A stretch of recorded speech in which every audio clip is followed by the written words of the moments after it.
Hello, time for Mornings with Stanley. It's 8 minutes after morning ended. 12:08, just got back from church, put my dinner in the oven. And here's Stanley. Lucy went outside. I opened the dog door when I got home, and I think she just likes to go out and hang out in the sun. Probably Stanley bothers her the entire time that I'm gone. And she's like, good, he's here and Stanley will bother him and I can have some peace. So here's Stanley putting his tail in my face.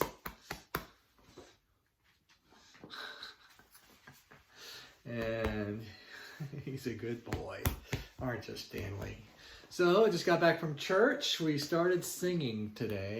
This whole thing, it seems so distant. I understand why some people think it's a hoax. I do not believe it's a hoax. I understand why, because unless you know somebody who's had it, unless it's affected you, it seems like we're doing all of this for nothing. And the people I know who have had it have been far away, in the East Coast or Iowa. It's all been far away. My I know people who know people here in Cleburne who've had it, but I don't understand. It feels like sometimes that all this is for nothing, and yet then my friend, I have a friend in the one I mentioned in Iowa. It's her husband. His wife was in my cohort at Luther Seminary. We graduated together, and he went to visit his uncle. No one was wearing a mask. He was. He got it. 10 members of that family got it. 2 in the hospital, 1 in ICU on a ventilator. Or at least last I heard, she was about to be put on a ventilator. So it's just difficult stuff. And so, it's real. A church member I talked to today had a cousin who died of it. So, and several members of the family had it. So it's definitely real. It's just strange how it affects some people or it kills them, and some people it's like they have it and don't even know it. So frankly, if I get it, I hope I'm one of the latter. I pray that we all are. I wish I'm ready for it all to be over with. I know we all are. But anyway, we started singing today in church, and it was good to sing, even though we were wearing masks, and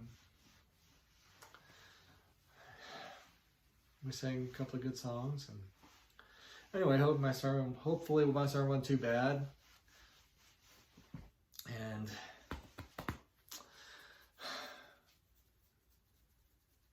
I don't know. I guess I'll kick this feller out and we can get to the reading today. Got to be out of here before my lunch is ready, and I'd like to change before I eat. Okay, Stanley, go outside. Outside. Come on. Good boy.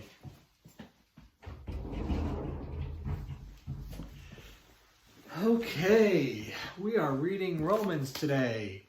Romans chapter 7, verses, I don't remember, 18 through 20.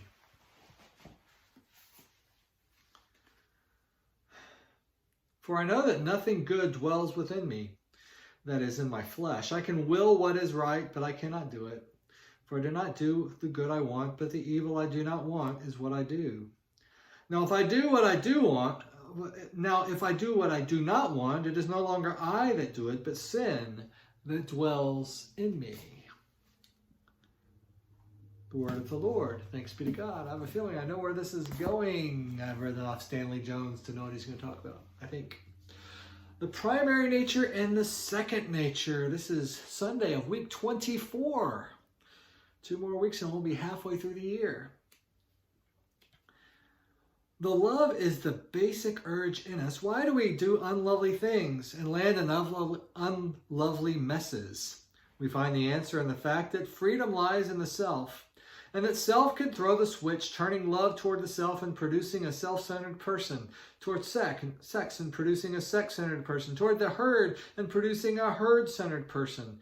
The choice is always ours. But the question still arises, why do we make such senseless choices and land ourselves in such senseless miseries? Can freedom of choice account for it all? Is there something within us innate or acquired which leans toward evil?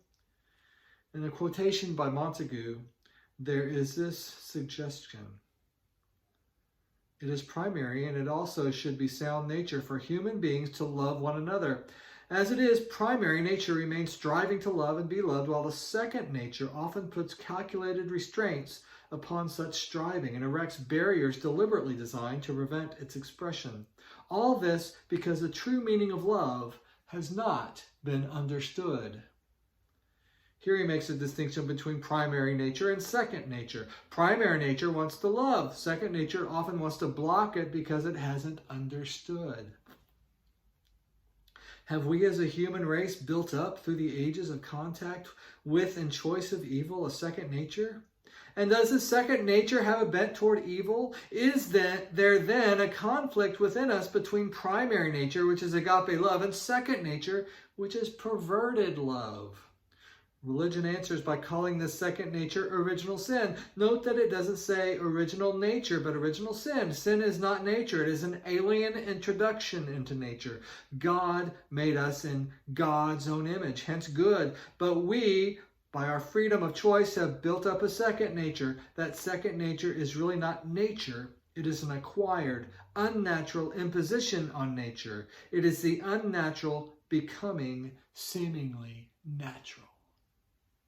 And Jones, I think we're going to be going into this. Jones is always saying that sin is not the natural part of us. And he did mention it here, but he's going to talk more about that, I think, from what's coming. I've read enough of Jones, and I've read this book before, but it's been a few years. But all about sin is just, it's something foreign that's in us. It's not who we are. It's not what we are. Anyway, you'll just have to wait, find out what he's talking about. And I know there's a lot of questions about this. I talked about this at Luther, which is Lutheran school, seminary, of course. And I haven't, it's been a while since I've studied a lot of Lutheran theology, but this understanding of sin and really more, maybe even more Calvin about the utter depravity of a human being. That is not Jones' understanding. That we are not utterly depraved. I think that's is that the U in tulip? I have to look it up. Total depravity. Totally depraved. We're not totally depraved. We are in God's image, and there's no depravity in God's image. And it's the sin that is a foreign influence in us that depraves us.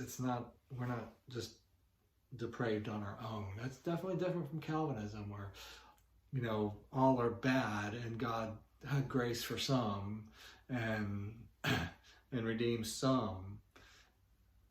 Jones is definitely a Methodist and a Wesleyan, I should say, an Arminian, that God did not preordain some of us to damnation and some of us to salvation. God is at work in all our lives and wants all to be saved. Anyway, so here is our prayer for today. Oh, Father, open our eyes and let us see your purposes and your plans in us and for us. For if we miss your purposes and your plan, we must miss ourselves. We live not only against you, but against ourselves. Love us from both. Amen. And our affirmation for the day: I will manifest not an alien second nature, but my primary nature. I think I'll say that I think that probably what I was talking about, Lutheranism and Calvinism, is probably very simplistic. And probably what I said about Wesleyanism was pretty simplistic as well. But I think there's some foundation, some truth to what I was saying anyway. Jesus is Lord.